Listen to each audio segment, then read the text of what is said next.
esprit, entendez, ô esprit, entendez, ô esprit, entendez la... Ce serpent tentateur, c'est pas vraiment un serpent tentateur. C'est pas un être qui serait là et qui serait méchant. C'est un manque de science, c'est un manque de compréhension, c'est une ignorance, c'est un manque d'avoir des sens, c'est un manque d'éveil, c'est une inconscience. C'est comme un trou sur un chemin et de ne pas le voir. Alors tu vas aller dedans. Et les aveugles qui guident les aveugles, c'est-à-dire les ignorants qui guident les inconscients. C'est un manque de cœur, c'est un manque de sincérité. C'est pas méchant.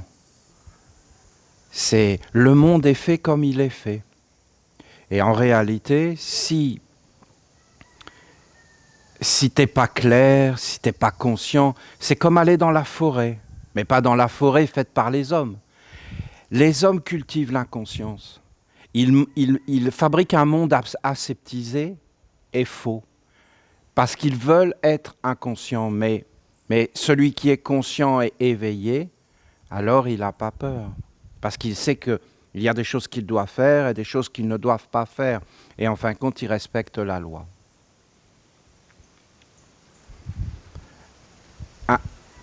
Un des grands péchés, une des grandes fautes de l'humanité, elle n'est pas là où on croit. C'est le sectarisme. Le sectarisme, c'est quelque chose de profondément négatif. Profondément. C'est-à-dire de se couper. De se couper des autres. Et surtout de se couper des anciens. De se couper de nos ancêtres et de la tradition. De se sentir supérieur à quelqu'un, à un peuple, et surtout aux ancêtres. Que par exemple les jeunes se sentent supérieurs à leurs parents et à leurs grands-pères, à leurs grands-mères et à leurs anciens. Et par exemple que cette idée que nous, aujourd'hui, nous serions supérieurs aux hommes qui ont vécu il y a 100 ans, il y a 200 ans, il y a 300 ans, il y a plusieurs milliers d'années. Et aussi le fait de toujours avoir raison, d'avoir raison par rapport aux autres. J'ai raison, c'est moi qui ai raison, et l'autre n'a pas d'intérêt, l'autre a tort. C'est possible que l'autre ait tort, mais ça va engendrer comme un sentiment, comme un état d'être qui conduit l'humanité dans la perdition. Et notamment, le fait qu'il y a eu ces guerres idéologiques avec des coupures. Notre histoire est pour ainsi dire fausse. Tout ce qu'on nous raconte est pour ainsi dire faux. Et donc, en réalité, ça nous a coupés d'un savoir qui, aujourd'hui, n'est plus là. Et n'étant plus là, on n'a plus les réponses. Il est évident que les Égyptiens anciens, des pharaons, avaient des réponses incroyables, des grandes, grandes réponses. Et que les Juifs, en se coupant des Égyptiens et en proclamant qu'ils étaient comme supérieurs aux Égyptiens, même s'ils ne l'ont pas réellement dit, parce que ce n'est pas un peuple qui dit ça, ils ont fait énormément de mal à l'humanité. Les chrétiens ont essayé de renouer le fil, mais ils n'avaient plus les clés. Parce que les clés, c'était les Égyptiens qui les avaient. Et il y a eu une coupure. Comme une coupure entre une mère, sa fille, le grand-père, la grand-mère, le fils. Et il y a une coupure. Et alors, l'histoire est brisée. Il n'y a plus la transmission ni la tradition du savoir. Et ça amène en fin de compte le malheur. Si tu regardes le corps humain, c'est une merveille, une splendeur. C'est indescriptible. Ce n'est pas possible de comprendre ça. Et toi, tu vis dedans. Si tu regardes les Égyptiens, ils mettaient le serpent sur la tête. Et en Inde aussi, ils mettent le serpent qui s'élève dans la colonne vertébrale. Et ils parlent du serpent. Et si tu regardes les découvertes de la science moderne aujourd'hui, qui sont des fausses découvertes, tu vois qu'ils disent la même chose, avec la colonne vertébrale et tout ce qu'il y a là, et puis le cerveau. Le cerveau qui est quelque chose de complètement délirant, mais tout est délirant dans le corps humain. Le sexe, la création d'un autre être humain, comment ça se fait, toutes ces choses, c'est complètement incroyable. Et les organes, et même si on l'approfondit, mais avec le cosmos tout autour, et toutes les correspondances qu'il peut y avoir, et tout ce qu'on peut découvrir quand on est comme dans cet état d'éveil.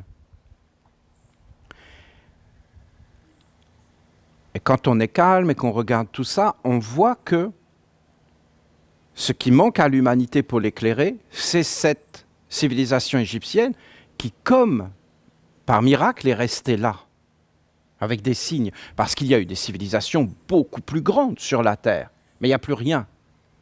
Tandis que la civilisation égyptienne, elle est là. Et elle nous dit beaucoup, beaucoup de choses.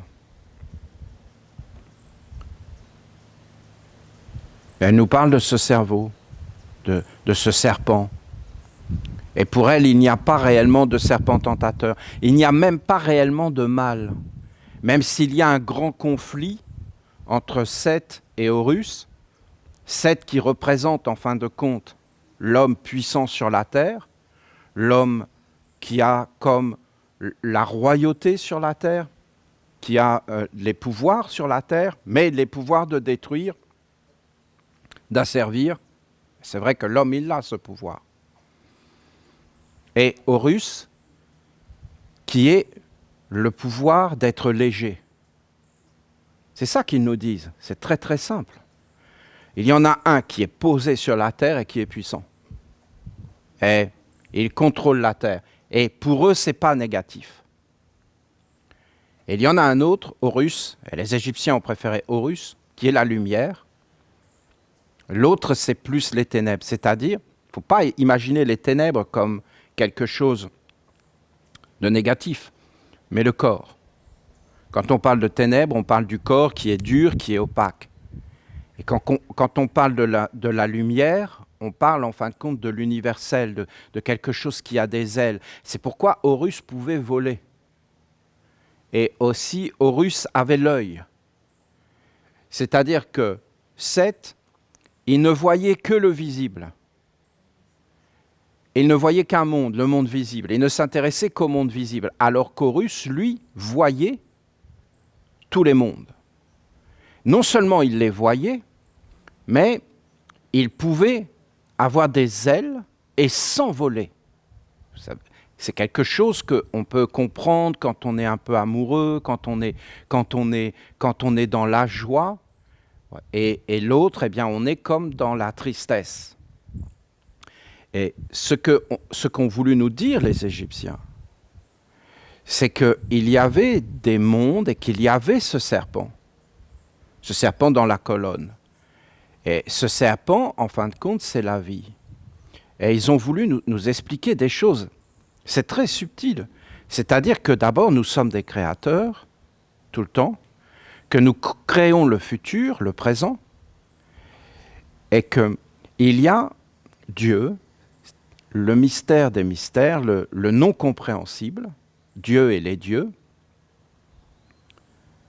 ne parle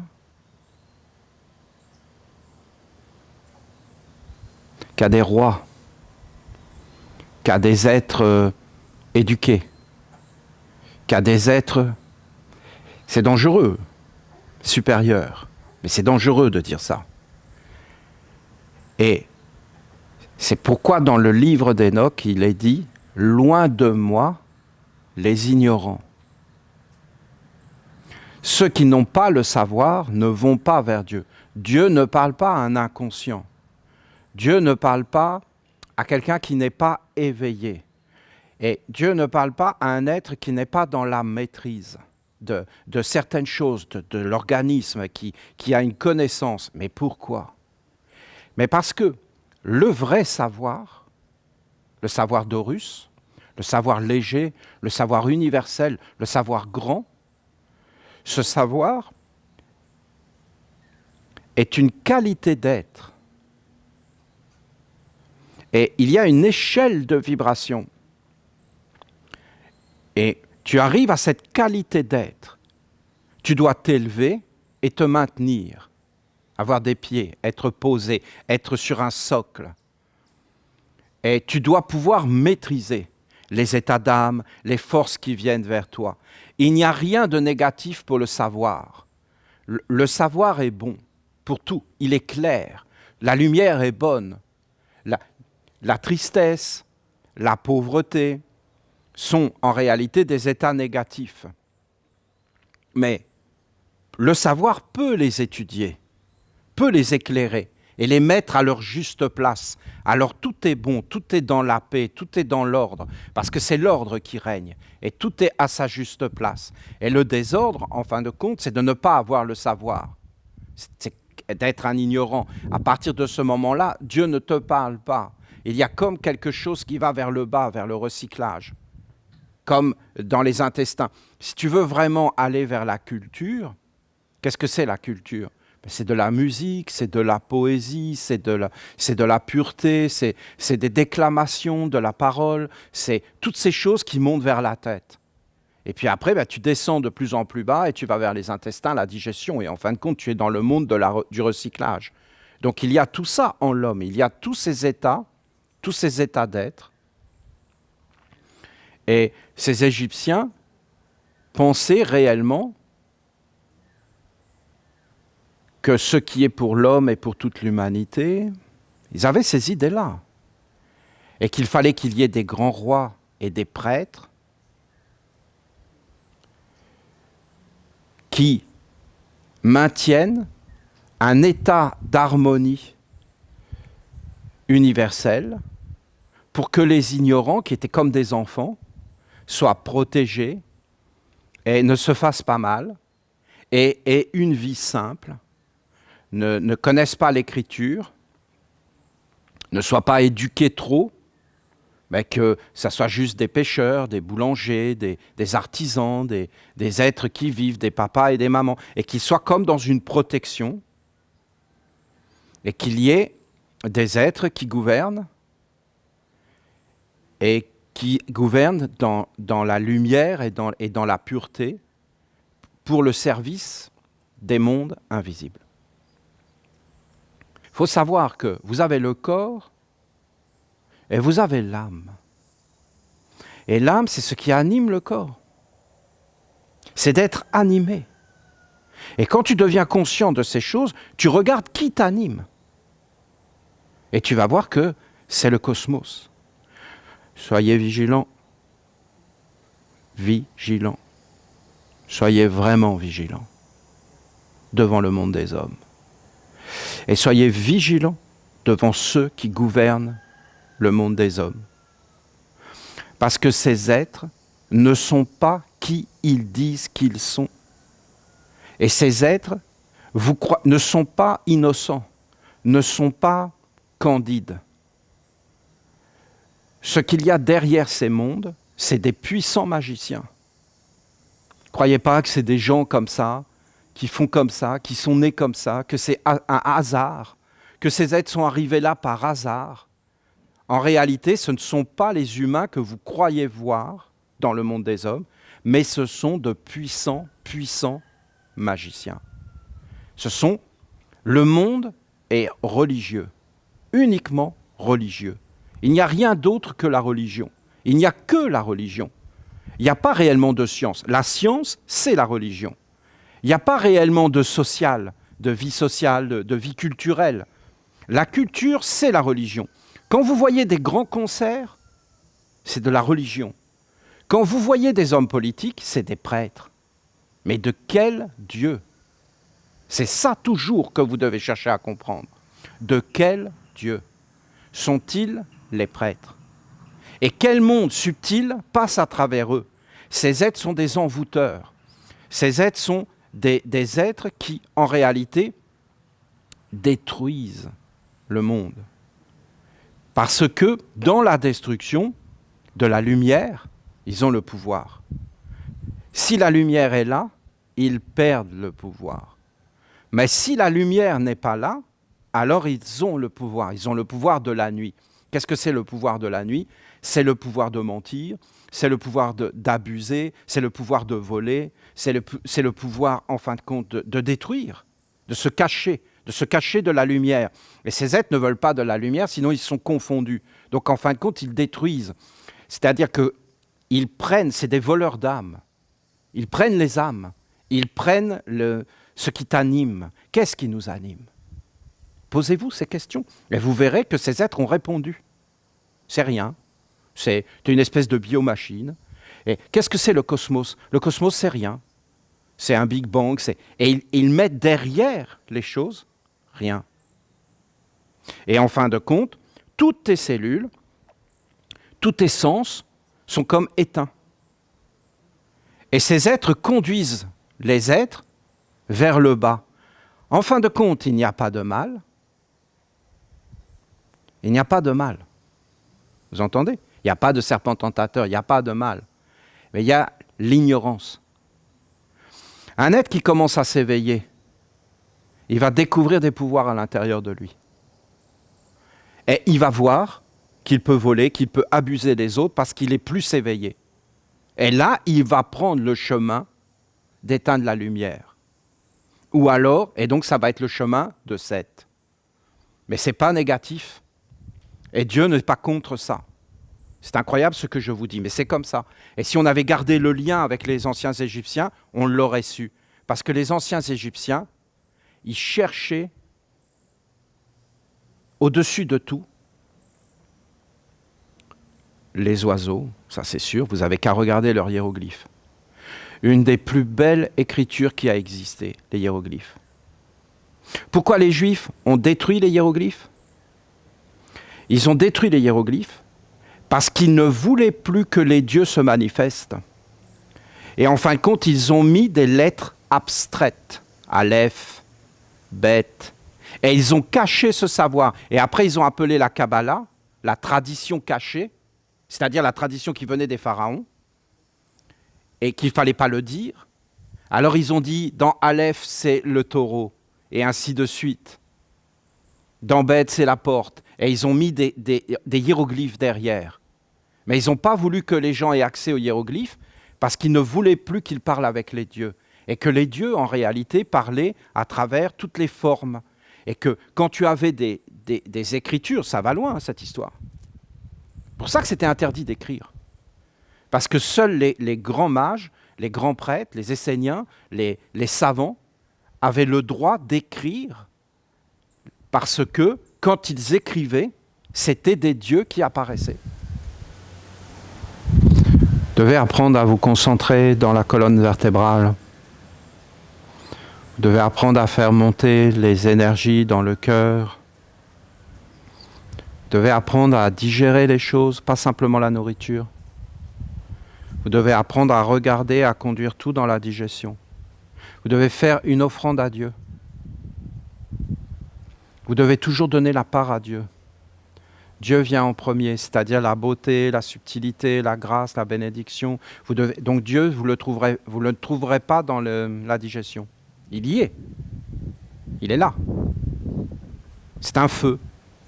Vous devez le faire monter dans le cœur. Vous devez vivre avec le cœur, toujours. Et après, du cœur vers la tête.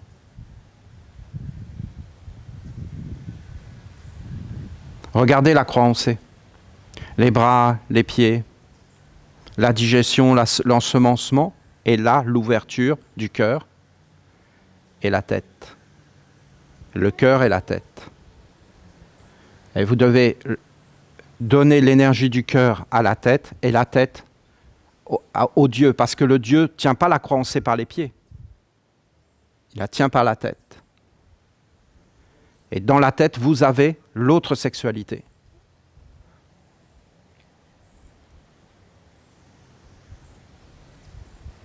Et la communion avec les mondes supérieurs. Après, je pourrais en dire des choses, c'est infini, vous comprenez, là. Au point où on en est arrivé, il n'y a plus de limite. Parce que tout va s'éclairer. Toutes les anciennes religions, tous les anciens textes, pourquoi c'était des vierges? Pourquoi dans l'Apocalypse, il parle d'une vierge pour les noces de l'agneau, les noces du feu et de la lumière dans la tête?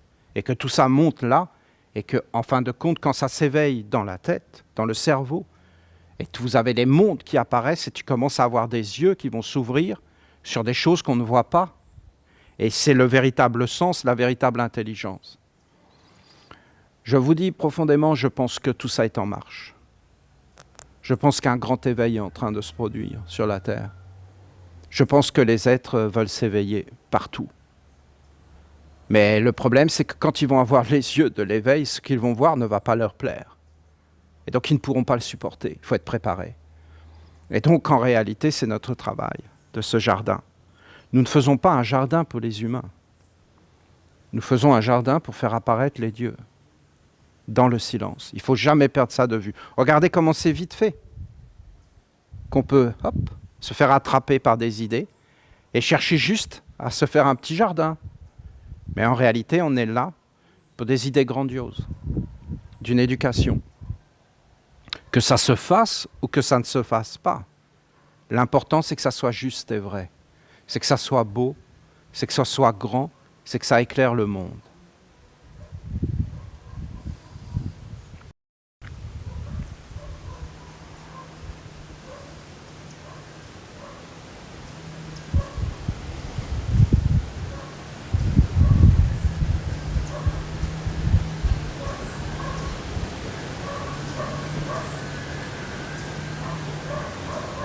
Ah, c'est une merveille. Ce jardin est une merveille. Cette terre est une splendeur. Bientôt, tout sera vivant, tout sera extase, tout sera poésie et grandeur, musique et splendeur. Toute cette terre va s'éveiller, tout va se mettre à nous parler, tout sera clair. Tous les êtres qui viendront seront comme transformés, ils commenceront à voir toute leur vie leur parler, ils commenceront à tout comprendre et tout ira vers le haut. Je vous assure que tout est dans la lumière et quand tout est dans la lumière, tout devient clair. Et il n'y a plus de condamnation, il n'y a plus d'essayer de partir à droite ou à gauche, de se cacher dans des trous. Tout est clair. Et la lumière est partout et elle gouverne. Je vous souhaite un merveilleux dimanche. Dimanche est une magnifique semaine. Ô Esprit, entendez, ô Esprit, entendez la parole de la mer. Ô Esprit, entendez, existez. Ô Esprit, entendez, cela était perdu. La parole de la mer. Cela est de nouveau possible. Cela est de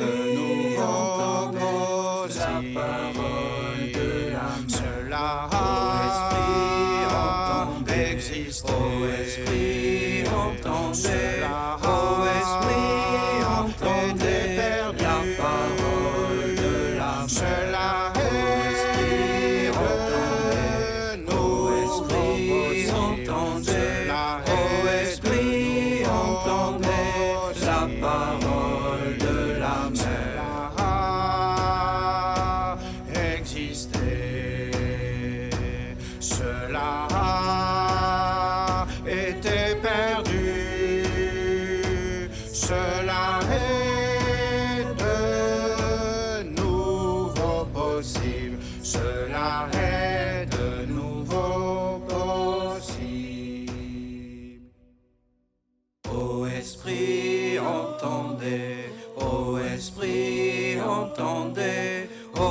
esprit, entendez la parole de la mer.